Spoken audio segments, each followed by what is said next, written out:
A way to assess risk is by defining a risk management matrix, which basically focuses in two different aspects.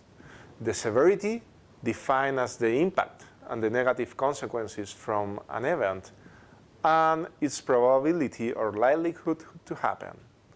To place a risk in the risk management matrix, we have to assign a rating to the severity and to the probability, and then we can proceed to plot in a position from the chart. We can classify the events based on their severity in 5 different levels.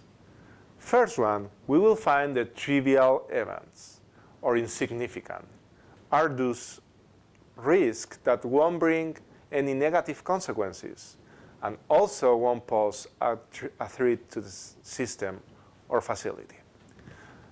After that, we will see the minor risk, all risks that would pose a small potential risk or negative consequences.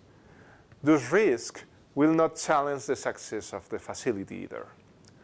Then we will scale up to moderate. Here we assume that all the different risks that could potentially produce negative consequences and that pose a moderate threat to our facility.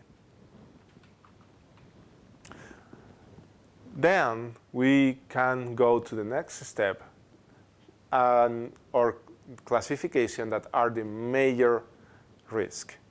Also can be defined as critical and include all those risks that can bring negative consequences and also could also pose a serious impact to the success or integrity of the process.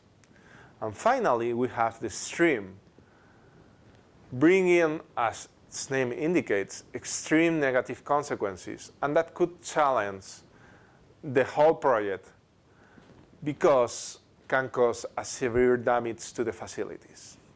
So, looking at that, we can divide from low to high zones, like here.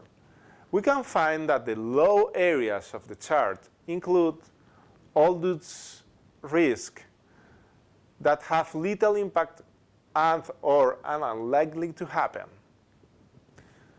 and are on the top left part of the chart. They do not suppose a challenge to the facility or the organization. If we continue, we also have the medium zone, or as low as reasonably possible.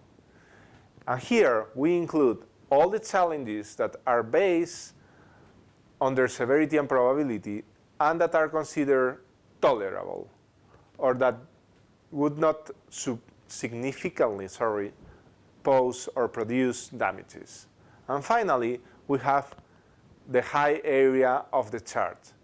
And here we can include all those events that could threaten the project or the organization, and if they happen, they must be addressed immediately.